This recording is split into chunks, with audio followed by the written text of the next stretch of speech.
Welcome to the CBS Radio Mystery Theater Archives, the only YouTube channel which has the original classic episodes of the CBS Radio Mystery Theater in order with no ads.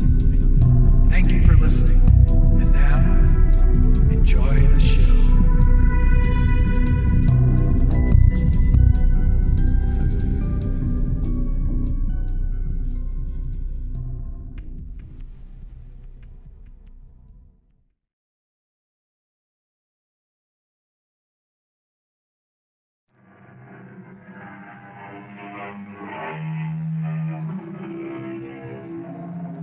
Come in. Welcome. I'm E.G. Marshall. Life is but a day, a fragile dewdrop on its perilous way down from the summit of a tree. Yes, it's possible. In the grand and inexplicable scheme of things, in the endless registry of eternity, life may be but a day, or an hour, or even a moment. Ah, but what a day, what an hour, what a moment some of us make of it. But, Eleanor, if you divorce him, you won't get any of his money. That's true, dearest. That's why I won't divorce him. Well, if you don't divorce him, how can you marry me? That's no problem. Well, you can't marry me if you're his wife. But I can if I'm his widow. Eleanor, you want us to wait till he dies? That could take years. You keep edging away from it. But you know what I'm talking about. You do, don't you?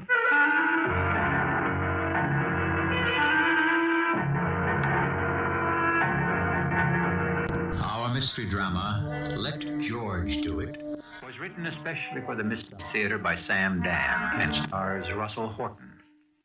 I'll be back shortly with Act One. Perhaps this is the answer. Life has become too complicated. Our lives, which were intended to be quite simple, are now being run by incredibly complex machines, and we are absolutely at their mercy. Perry Foster is driving through one of those small, picturesque villages in New England. The traffic light on the main street has turned red. Perry has stopped. He waits, rather impatiently. After an eternity, which has really lasted only 30 seconds, the light turns green. Harry steps on his accelerator, but nothing happens. He heaves the gas, but it doesn't move. It will not move. Now what? Perry is ready, as the saying is, to blow a gasket, or is that what already happened to his engine? Damn, if it isn't one thing, it's another.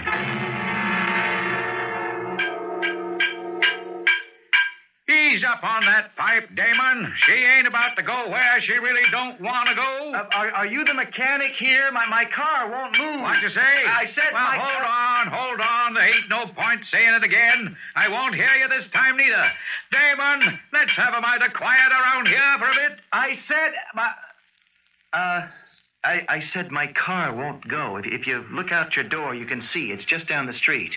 Well, ain't you fortunate she did that to you just a block away from a garage? Oh, yeah, I'm really fortunate. What seems to be the trouble? Well, if I knew, I wouldn't be here, would I? Sir, I don't have a minute to lose. I have to get it fixed. I'm late for an appointment. Now, you have to help me. You ain't about to help yourself, letting your blood pressure shoot sky high. I simply have to be on my way. Well, we'll have a look. What else can we do?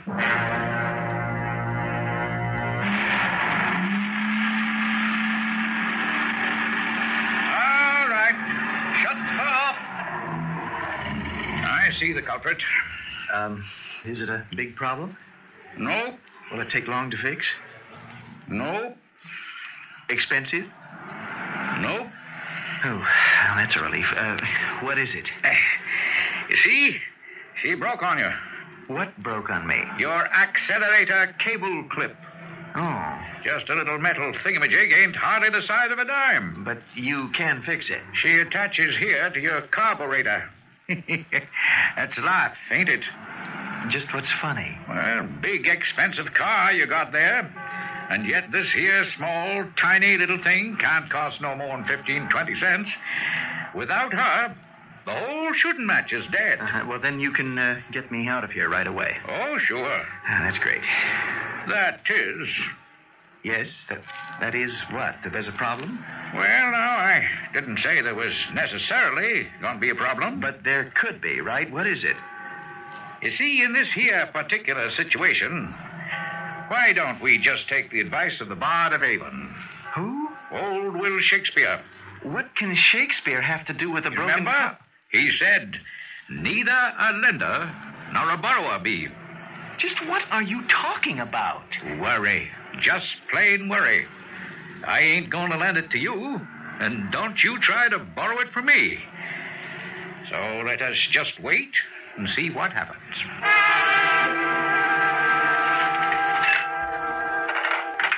Nope.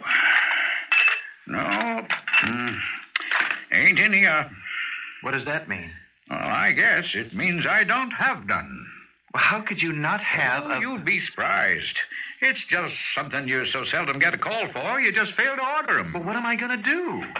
Well, Joe Scott just might have one. He implied to doubt it, though. It's just something you never think about until you... Hello, Scotty? Scotty! He's deaf as an owl. I always say to him, why don't you wear one of them hearing aids? And you know what he answers? If I do that, folks will know I'm deaf. Now, don't that... Would you please find out if he has what you need? Scotty, it's Pop Crosby. Fine. You going to the meeting tonight? Would you please ask him if... Listen, you wouldn't happen to have one of them small, tiny little accelerator cable clips? No, I don't want to sell you one. I want to know, do you have one? An accelerator cable clip. Here. Yeah. She hooks onto the carburetor. You don't. I thought you wouldn't. Well, see you tonight, Scotty. Oh, boy. What are we going to do now? Vanity of vanities, says the Bible. And he's the vainest man I ever did meet. Just won't wear a hearing aid. Mister, what are you going to do about that part? Oh, well, keep trying, I guess. You know what says, if at first you don't succeed. Well, Everett, you want to look and see? Does he have one? That's what we're about to find out. What do we do if he doesn't? Now, there you go, borrowing trouble again. Are you telling me that nobody around here has a... You do, Everett? Yep. You was my last hope. Yeah, hold on. He'll send it down with the son, Donald, but it'll cost you an hour's time. Oh, that's all right. I don't care. Plus the gasoline. Yeah, whatever it is. Everett, that'll be fine. You give my regards to Selena now. Right, Everett? Yeah, bye.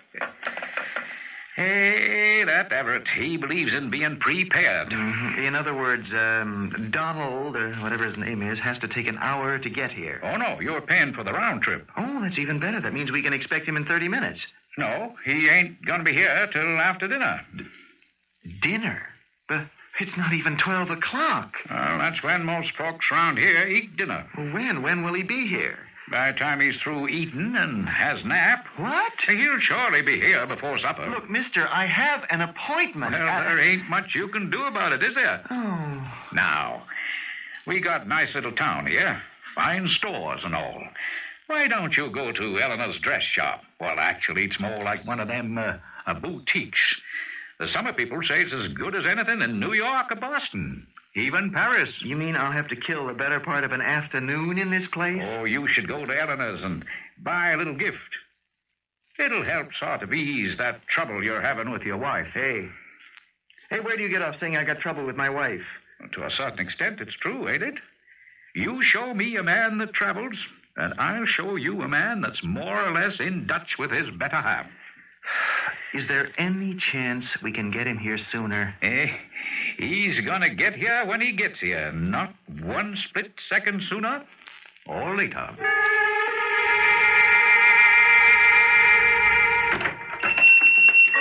Hello? May I help you? Or would you care to browse? I'm looking for a gift for my wife. What did you have in mind? Oh, I don't know. I see. What is it you see? Nothing. I don't believe that. You don't? Why not? Oh, because I was looking into your eyes. Were you? They had a very knowing look. Why were you looking into my eyes? Because they're very... Pretty? Yes. Also, quite unusual. In what way? A mysterious way. What do you mean by mysterious? If I knew, it wouldn't be mysterious. We've come full circle, haven't we?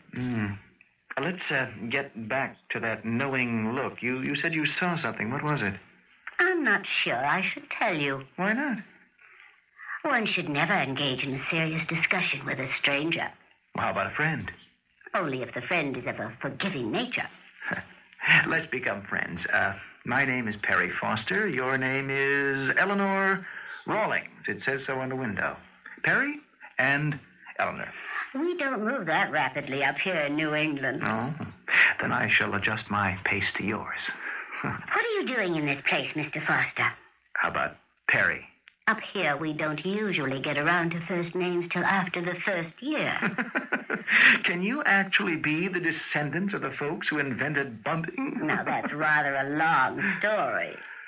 I have a rather long afternoon. Why don't you close the place? I'll take you to lunch. You'd only grow tired of me after a while. All I suggested was lunch. That isn't true. You know it. How serious this has become. Any time a married man proposes an activity of any sort to a woman, not his wife, there's a possibility for things to become serious. Well... Wasn't your invitation to lunch truly a testing of the waters? Why should I even bother to deny it? But what made you say I'd grow tired of you? Oh, I judge you to be a man who tires easily as far as women are concerned. Probably because you can get them so easily. Well, you are quite attractive. Oh, thank you. But you still haven't told me how you know I've grown tired of my wife. Well, you told me that yourself. I did? As soon as you walked in. You said you wanted a gift for your wife. I asked, what did you have in mind? And you said you didn't know. And you said, I see. That's what I saw. A man who is actively in love with his wife, who is still excited by her, knows what to buy her. He's aware of her needs. He anticipates her desires. He takes time to prepare, to plan, to create just the proper present. The purchase is all part of a ritual of love, not some accidental circumstance. I must say, you know how to flatter a customer's ego. So you plan to use me as a surrogate, to take advantage of my taste, my discrimination. Well, they're for sale, aren't they? Of course. Why don't we discuss it further at lunch? I said you'd grow tired of me. I'm just passing through. My car's laid up for repairs down the street.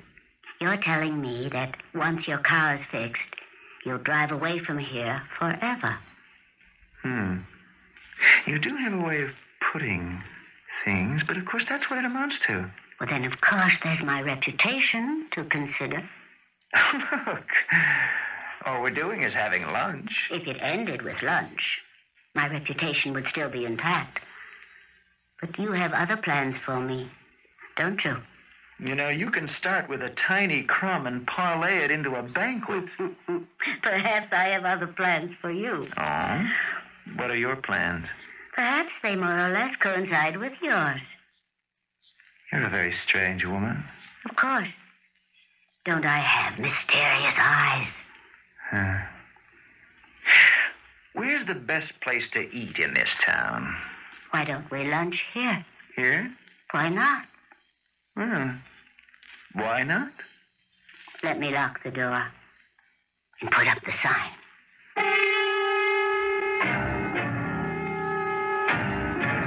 And this is where we must drop the curtain for Act One. Happenstance, circumstance, fate, what do you want to call it?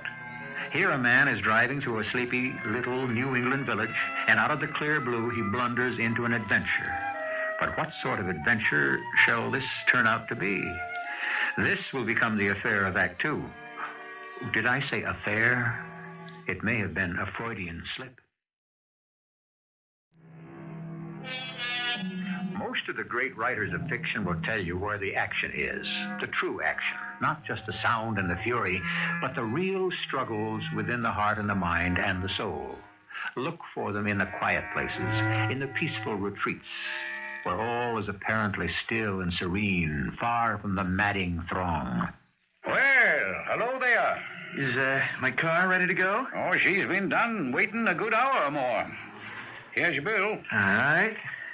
Hey, I see you bought your wife a little gift at Eleanor's.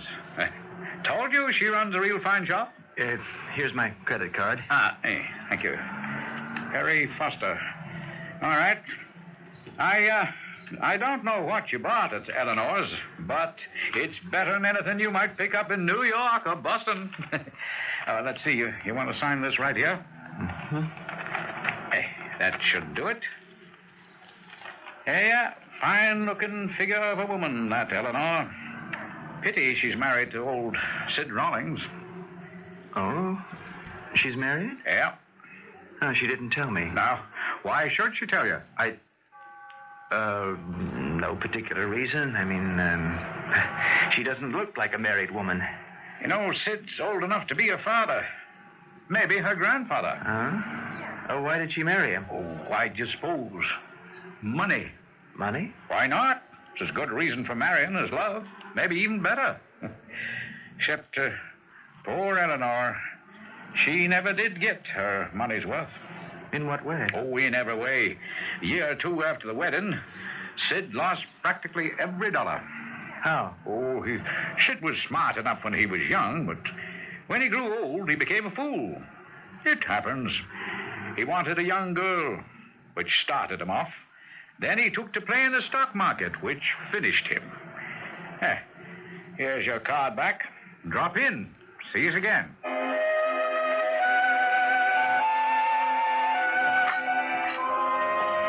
Well, good morning. Coffee?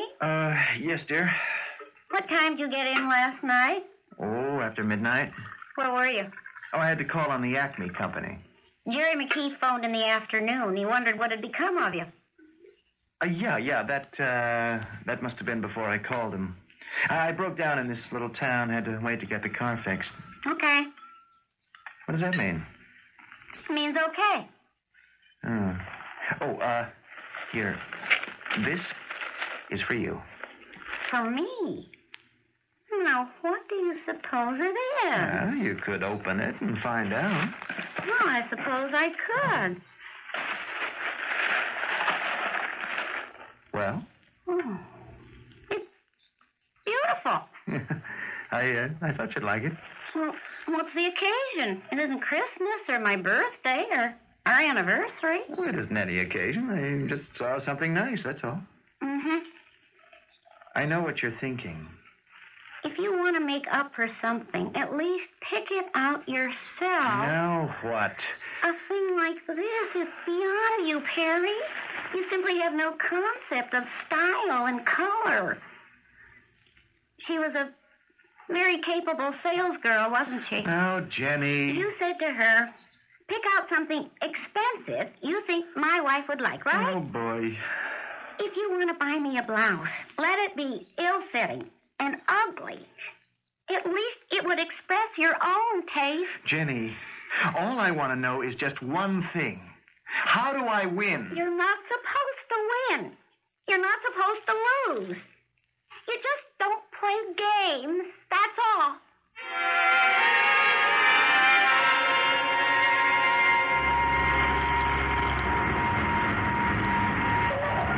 Well, howdy. You seem to like our part of the country. I noticed last time that there's a very nice scarf to go with the blouse I bought for my wife. Yeah? But Eleanor's shop seems to be closed. Is it? Yes. Any reason? If she's closed, she's closed. She's a highly independent woman. If she don't feel like opening up, she stays home. Oh, it's too bad. I came all this way. Did you? Yes, I really would like to buy my wife that scarf. Well, why don't you try Eleanor at home? Oh, I don't think I should. Well, now, you know Eleanor. Very highly obliging sort of woman. Would you happen to have her address? You follow the road out of town up to the top of the hill. Uh-huh. First right. It's a White House. Okay. Thank you.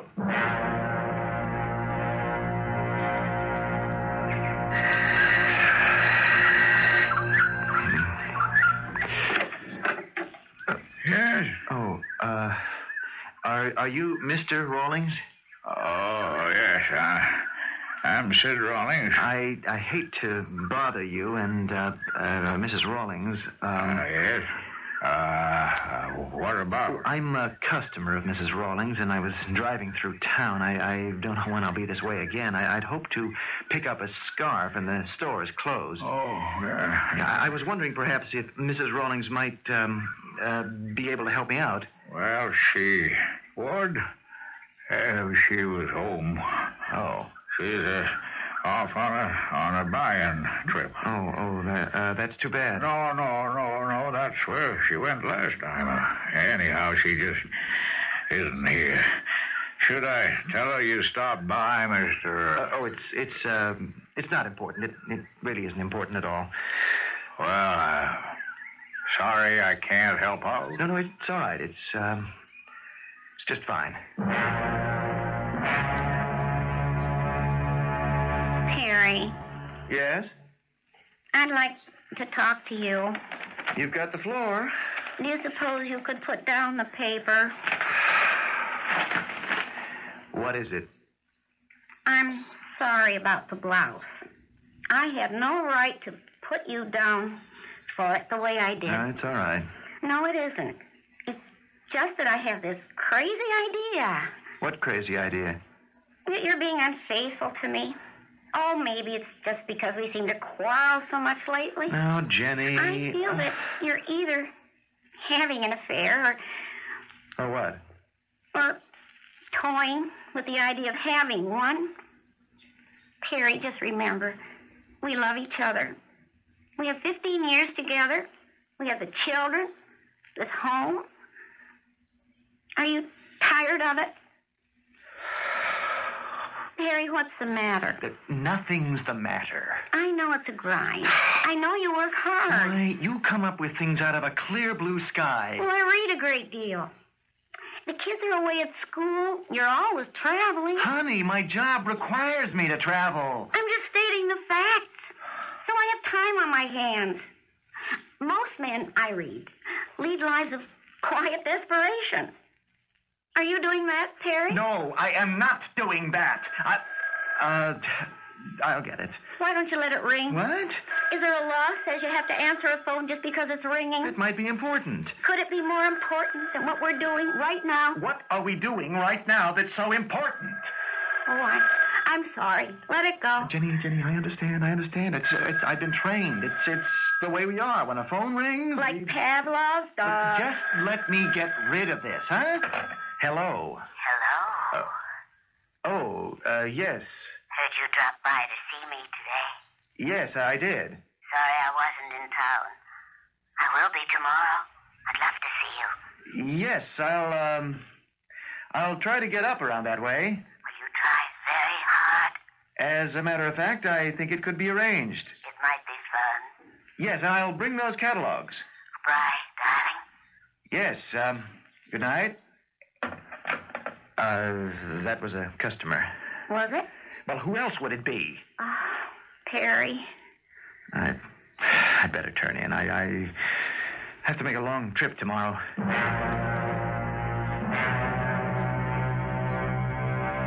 I missed you. I wonder, You don't believe me? how many times have I driven through this town? I don't know. I've lost count.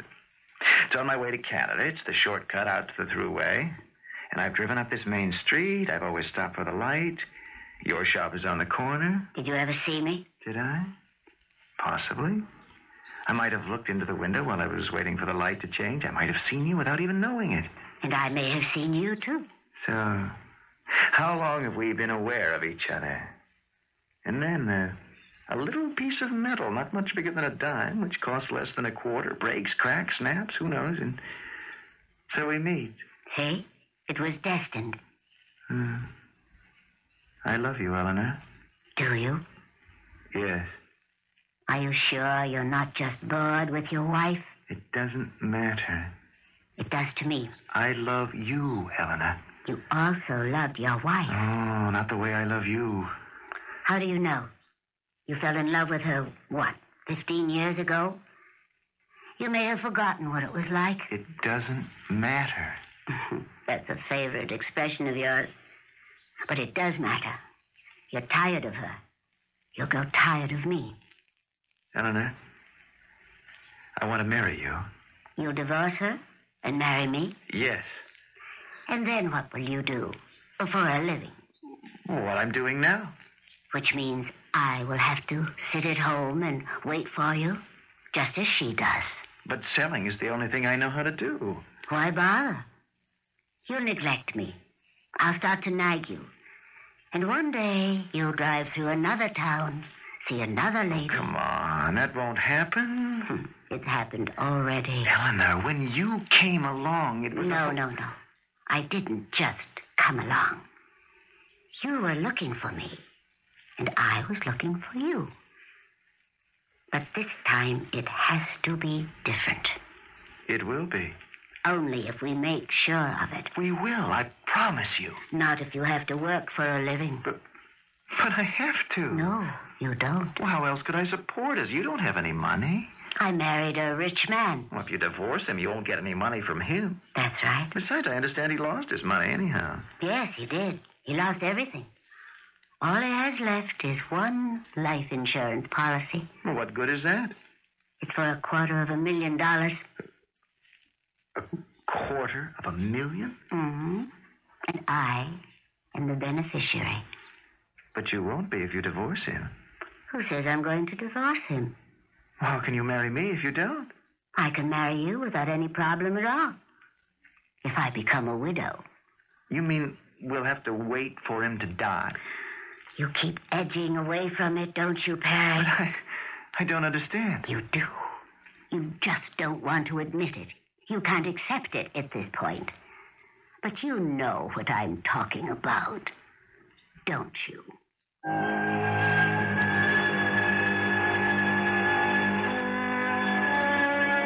Don't you? If you're one of the old-timers around here, you really aren't too surprised. Actually, you've probably been expecting something like this. Well, the problem has just been posed. It's out in the open. And all of its implications will be squarely faced when we return with Act 3 shortly.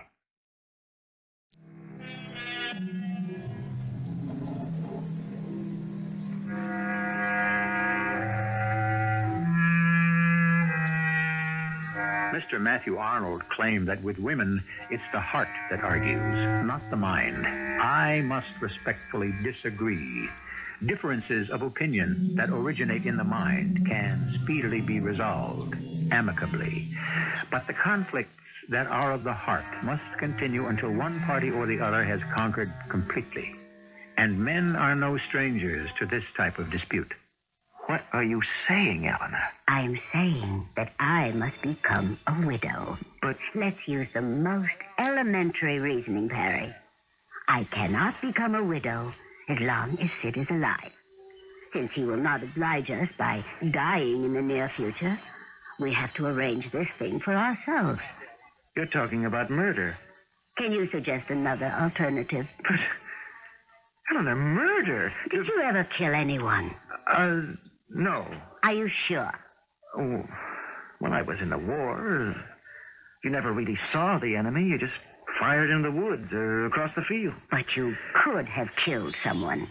Yes? Someone you never saw, never knew, who had never done any harm to you personally. I don't even want to think about it. You didn't get anything out of it. And I don't want to talk about it either. I think it's time you went home, Perry. Eleanor? We really don't have anything more to say to each other, do we? I can't do it. If you can't, you can't.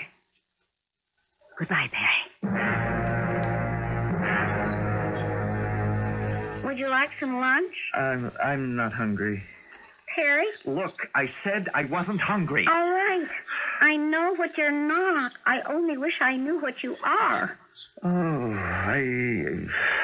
I've been having some problems with my customers. So why don't you quit? And do what? Anything. Well, what'll we do for money? The mortgage, the kids' schooling. The kids can go to public colleges. I can work and help out till you find something you really like. Oh, Perry, what is wrong? Honey, customers just aren't buying. Perry, what's her name? What's whose name? Why does a wife always have to think there's another woman? Where are you going? Out. I just remembered. I have to see a customer. On Saturday. Saturday, Sunday, that's what you have to do these days if you want to service your account.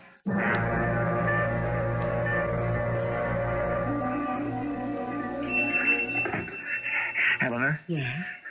May I show you something, or would you care to browse? Eleanor, listen. Sir, if you have no specific purchase in mind, it's very near closing time. We have to talk. About what? I love you. I can't help myself. I just can't go on without you. It looks very much as if you'll have to. What kind of a woman are you? I'm willing to give up my wife, my home, my kids. But not your job. Why? Why do we have to kill him? We have already gone into the reasons. Eleanor, I just can't do it. You'll be doing him a favor. Don't say that. It's true. He's very old. You saw him, didn't you? Yes? All the things that made life worthwhile, they don't exist for him anymore. It would be a mercy killing. Don't put it that way. Come home. Come home with me now and see again why we have to do it. Please, Eleanor, don't try to talk me into it. Just come home with me, Perry.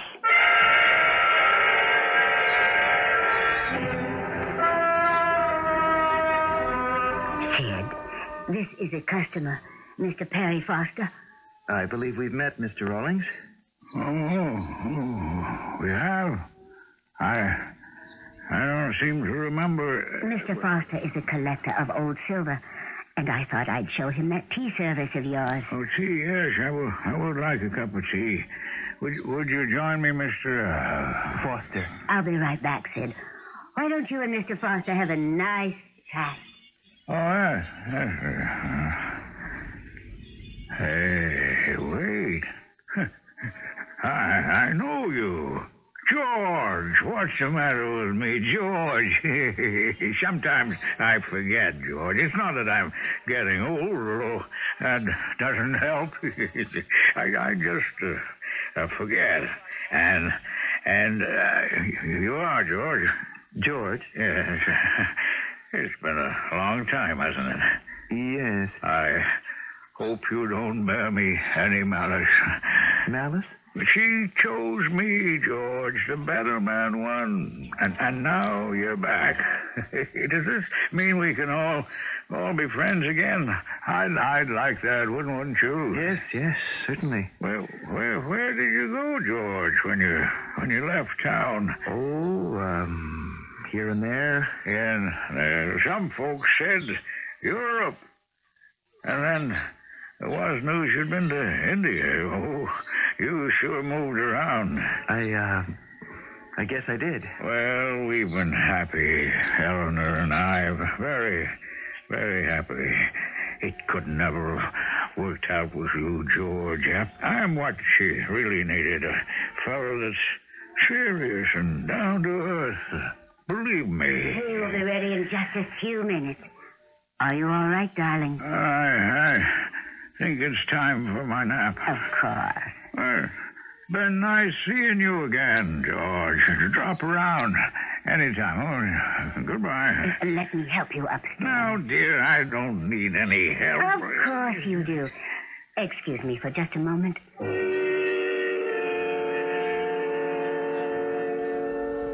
He's nicely tucked in. Why did he call me George? George? I don't have the faintest idea. Well, where would he get that name? Oh, he lives in a world of his own. I wanted you to see what my life is like. You have to save me. Eleanor, I'm afraid. Oh, it's such a slender thread that holds into this world. It's so easily broken. Oh, I want to be with you. Eleanor, I don't know. And we would be together all the time, every day. You wouldn't have to waste the best part of your life on the road. Do you realize that? Yes. Unless that kind of life is what you really want. Oh, I hate it. Then why don't you do something about it? But murder... You say you love me. I do. But not enough. Well, how long can he hold on? He's old. He's sick. That's what I said to myself when I married him. But he can go on for a long time. Go. Save me. If you love me, save me. How could we do it? We would just do it. But how? Tomorrow, I'll close the shop. I'll say I've gone to Boston. You come up here at night. Take the back roads. No one will see you. I'll let you in. You'll be asleep and we'll just... Yes, we'll just... We'll just cover his face with the pillow. Eleanor. He'll never even know. Neither will anyone else. Oh, he's old. He's sick. He'll have died in his sleep. It'll all be over in a minute. Darling, 1 minute is all we need. And it becomes a bright, beautiful life for both of us. Oh, take me in your arms. Hold me. Hold me tight.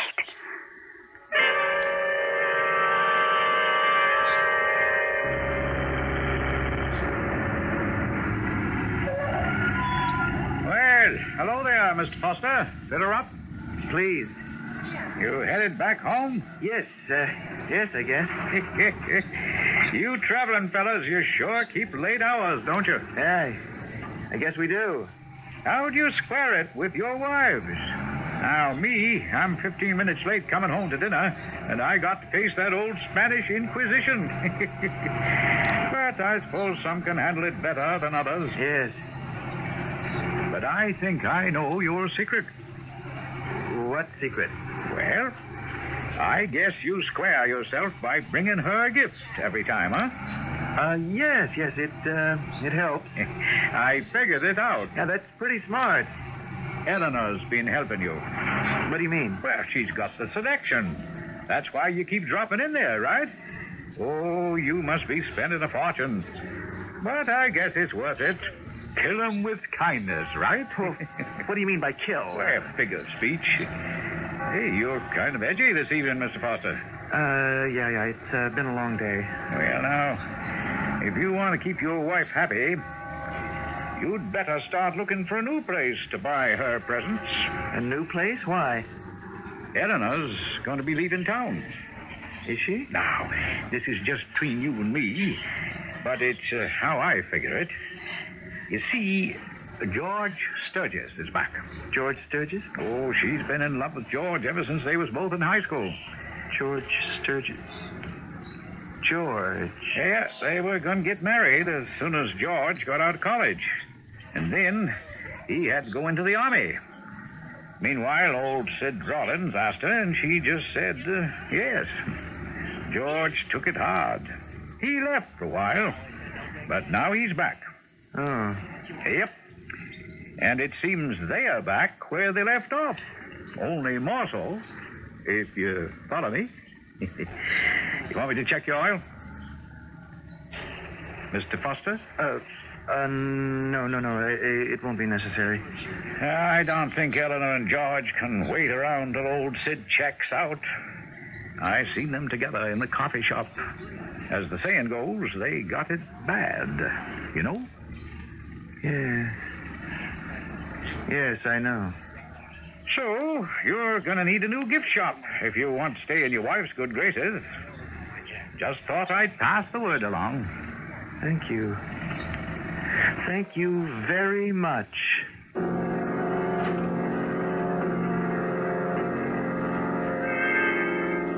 Jenny? Oh, I didn't expect you. Why not? Well, I thought you'd be seeing a customer. Oh, I just thought I'd rather come home. Well, I can make dinner. Or we can go out. Hey, let's go out. We have to celebrate. Celebrate what? Can't we just celebrate? Does there have to be an occasion? Oh, hey, I brought you this. Oh, what is it? Go ahead, open it. You like it? I love it. Oh, the colors are simply horrible. It has horizontal stripes. They'll make me look fat. Oh, it's too big. It's badly made. Probably outrageously overpriced, but I love it. Jenny, Because you picked it out yourself. Oh, if you let me have the sales slip, I can return it tomorrow. I'm sorry. No, I'm glad. Everything is going to be all right, Jenny. I know. I have a feeling. It's as if I've just come back from a nightmare. I don't know how I got into it. I don't know how I got out of it. But you're out of it, aren't you? Yes. Yes, I'm out of it. Disregard it. It's probably a customer. Maybe we should have a new rule around here. No business calls during the evening. After this, I'll disregard it, but I have something very special to say to one particular customer, and I think I know who this is. Hello? Harry, Yes, I waited for you. I waited and I waited. I'm sure you did. You were supposed to be here. I know. You should have told me there would be a change in plan. I'm sorry. Harry, is something wrong? Oh, no, definitely not. The thing we agreed on. It has to be done. Does it? You know it does. Well, in that case, let George do it.